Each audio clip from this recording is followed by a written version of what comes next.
नमस्कार मित्रों, अयोध्या दर्पण राजनीति में आपका स्वागत है। प्रधानी का चुनाव सन्निकट आ गया। ग्राम पंचायत 4 वर्ष पूरे हो गए, 5वां वर्ष चल रहा है। अप्रैल माह में भी प्रधानी का चुनाव हुआ था, वो तिथि फिर आ गई। गांव के जो लोग प्रधानी के इच्छुक हैं उन्होंने कमर कस लिया है। शादी पार्टी जितने मांगलिक कार्यों में आना जाना, सबको प्रणाम करना, पंडित जी पाए लागी, ठाकुर दादा जयराम जी की, गांव में भैया बाबू सबको कहना शुरू कर दिया है। जो पुराने प्रत्याशी लड़ चुके हैं और जो नए लड़ने की इच्छा रखते हैं उनके लिए कुछ जो नियमों में बदलाव किया गया है, वर्तमान में जो योग्यता निर्धारित की गई है उस पर बात मैं करूंगा। कारण यह है कि कहीं ऐसा ना हो कि प्रचार में इतने मशगूल हो जाएं, लेकिन जो मानदंड बनाए गए हैं प्रधानी के चुनाव के लिए, अगर उनका ही आप पालन नहीं करेंगे तो कहीं ऐसा ना हो ऐन मौके पर ही आपकी गाड़ी रुक जाए। इसलिए मित्रों, प्रधानी के चुनाव के लिए जो मानक है, जो योग्यताएं हैं, उनकी चर्चा हम आज आपके बीच में करने जा रहे हैं। मित्रों, जैसा कि पता है आपको, प्रधानी का चुनाव बहुत टफ होता है। 50 वर्ष से आपके परिवार का बायोडाटा खंगाला जाता है। विधायकी सांसदी का चुनाव तो फिर भी ठीक है, चूंकि लहर पर होता है और पार्टी का कोर वोट बैंक होता है, लेकिन प्रधानी के चुनाव में टोटल आपका व्यक्तित्व ही काम करता है। अब मैं आता हूं योग्यताओं पर। इसकी जो योग्यता निर्धारित की गई है इसमें 11 योग्यताएं हैं। नंबर 1 पर है भारत का नागरिक हो तभी वह चुनाव लड़ सकता है। शायद ये योग्यता तो सबकी फुलफिल ही रहती है, कहीं कुछ कहना ही नहीं इसमें। हर आदमी भारत का नागरिक है, वही तो इच्छा व्यक्त करेगा। दूसरा है कि उस पंचायत चुनाव की वोटर लिस्ट में उसका नाम होना चाहिए, मतदाता सूची में। मित्रों, असली घालमेल यही होता है।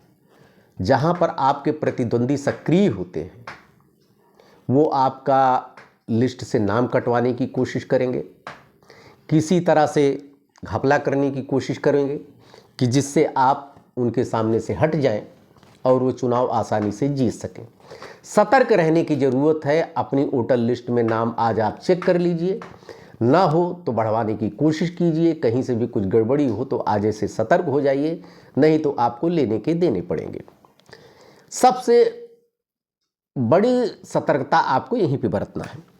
उसके बाद नंबर आता है मित्रों, मिनिमम आयु आपकी 21 वर्ष होना चाहिए। तो बहुत अच्छी बात है। बहुत कम उम्र में, जैसे जो स्नातक कर चुके हैं हमारे मित्र, वो भी चुनाव लड़ सकते हैं, जो नहीं किए हैं वो भी चुनाव लड़ सकते हैं।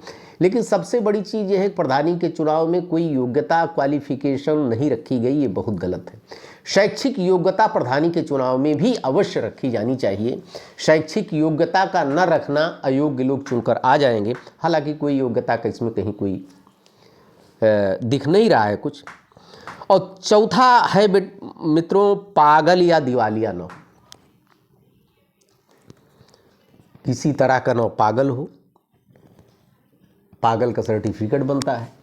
जब 3 बच्चों में कोई एक पागल होता है तो उसका एक सर्टिफिकेट बनता है। जो भी प्रॉपर्टी होती, जो भी होती, 2 ही लेते हैं, क्योंकि उसको पागल माना जाता है कि कहीं किसी को लिख देगा या कोई परिवार को नुकसान पहुंचाएगा। इसलिए उसका नाम कटाने के लिए एक पागल का सर्टिफिकेट बनवाया जाता है। दूसरा इसी में है दिवालिया। दिवालिया मित्रों वो होता है जो कहीं से, सहकारी बैंक से या किसी भी बैंक से लोन लिया हो और उसने अदा न कर दिया हो, बैंक ने उसकी आरसी जारी किया हो, उसके बावजूद उसको न मिल पाया हो, कोर्ट ने उसको दिवालिया घोषित कर दिया हो, एकदम नंगा, इसके पास कुछ भी नहीं। ऐसा नहीं कि दिवालिया घोषित हो जाएगा तो उसका कोई FIR नहीं लिखा जाएगा, कहीं उसकी सुनवाई नहीं, वो सब होगी। लेकिन जहां पर कोई ऐसे पद देने की बात आएगी, दोबारा न लोन मिल सकता है उसको, न चुनाव लड़ सकता है। अब ये इसकी योग्यताओं में इसको मेंशन कर दिया गया है। उम्मीदवार किसी मामले में सजा याफ्ता न हो।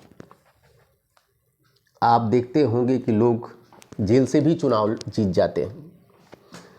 किसी के ऊपर आरोप लग जाने से ही वो आदमी आरोपी वो नहीं हो जाता। अरे उसको जब तक उसको कोर्ट के द्वारा उसको सज़ा न मिली हो, जब उसको न्यायालय से सज़ा मिल जाती है तभी उसकी सज़ा मानी जाएगी। किसी के ऊपर आरोप लग गया, जेल हो गया, तो इसका मतलब नहीं कि उसको चुनाव लड़ने से वंचित किया जाएगा। तो मित्रों, एक योग्यता तो ये हो गई। उसके बाद उम्मीदवार ने अगर कहीं से भी लोन लिया हो, सहकारी समितियों से, बैंक से, बिजली का बिल अगर बकाया हो, तो उसको नो ड्यूज देनी पड़ेगी। उसको पहले बिल का भुगतान करना पड़ेगा, नो ड्यूज देनी पड़ेगी, तभी वो योग्य होगा। अगर कहीं से भी गड़बड़ी हो, कहीं कुछ बकाया हो, अभी भी आपके पास समय है। चूँकि अप्रैल महीने में चुनाव की तिथि आ जाएगी, तो आप सांसत में आ जाएंगे, इसलिए बेहतर है कि आज से सतर्क हो जाइए। जो आपके पास लोन वोन कहीं पे हो उसको आप जमा कर दीजिए। उसके बाद जमानत राशि जो निर्धारित की जाएगी वो देने पड़ेगा, 1000-2000 रुपया जो निर्धारित की जाए। एक इस समय बड़ा डाउटफुल है मित्रों, अभी इस पर फिलहाल कोई निर्णय नहीं लिया गया है कि उम्मीदवार के पास 2 बच्चों से ज़्यादा न हो। हालांकि अभी इस पर मामला संदेह है, लेकिन ये विधायक और सांसद के लिए भी ये नियम लागू होना चाहिए। लोग 4-4 पत्नी अवैध रखते हैं, तो इस पर अभी तो फैसला होना बाकी है। केवल प्रधानी पर ही ये नियम लागू न हो, ये सबसे पहले तो जितने विधायक हैं, जितने सांसद हैं, उनके ऊपर भी ये कानून आना चाहिए। हालांकि अभी इस पर कोई निर्णय नहीं हो गया है, लेकिन इस तरह का नियम आया है। पिछले चुनाव में जिन प्रत्याशियों ने लड़ा था, उसके बाद अपने खर्चे का ब्यौरा नहीं दिया था, पहले उनको अपने खर्चे का ब्यौरा देना होगा। अगर जो नहीं दिए हैं तो खर्चे का ब्यौरा देंगे, तभी उनकी एलिजिबिलिटी हो पाएगी, नहीं तो वो प्रधान का चुनाव लड़ने के योग्य नहीं होंगे। जो पहली बार चुनाव लड़ रहे हैं, किसी भी तरह का बकाया हो, कहीं पे उनका लोन हो, सहकारी बैंक में हो, चाहे बैंक में हो, या बिजली बकाया हो, सबसे पहले उसको चुका दे, उसके बाद ही उनकी एलिजिबिलिटी हो पाएगी। सामान्य सीट का व्यक्ति केवल सामान्य सीट में ही लड़ सकता है चुनाव जनरल का, वो कहीं पर भी उसके लिए कोई गुंजाइश नहीं है। न पिछड़ी जात की सीट पर लड़ सकता है, और एससी अनुसूचित जनजाति तो जाने दीजिए, अनुसूचित जाति जनजाति।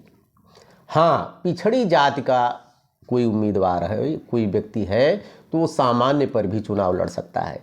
एससी कोई है पिछड़ी अनुसूचित जाति में, वो सामान्य पर चुनाव लड़ सकता है,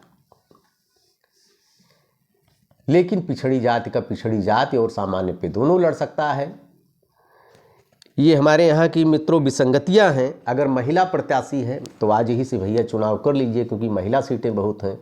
पत्नी को लड़ाना हो तो लड़ कर दीजिए, बहन को लड़ाना हो तो लड़ कर दीजिए, माता जी को लड़ाना हो तो अभी से आप अलर्ट कर दीजिए, क्योंकि ऐन मौके पर कहीं आपके सामने दिक्कतें न हो। उसके बाद मित्रों, जो चुनाव पिछला हुआ था वो 15 अप्रैल से लेकर 29 अप्रैल के बीच में हुआ था। लमसम डेट वही रहनी है, 1-2 दिन इधर उधर हो सकता है, हालांकि तिथि अभी घोषित नहीं हुई है। पिछला जो चुनाव हुआ था 15 अप्रैल, 19 अप्रैल, 26 अप्रैल, 29 अप्रैल, 4 तिथि में चुनाव हुआ था, और वही कमोबेश अब की बार भी होना है। पहले चरण में जो नामांकन हुआ था 3 से 4 अप्रैल के बीच में हुआ था, दूसरे में 7 से 8 अप्रैल के बीच में हुआ था, तीसरे में 13 से 15 अप्रैल के बीच में हुआ था, चतुर्थ में 17 से 8 अप्रैल के बीच में हुआ था, और यही अब की बार उम्मीद है कि यही होगा।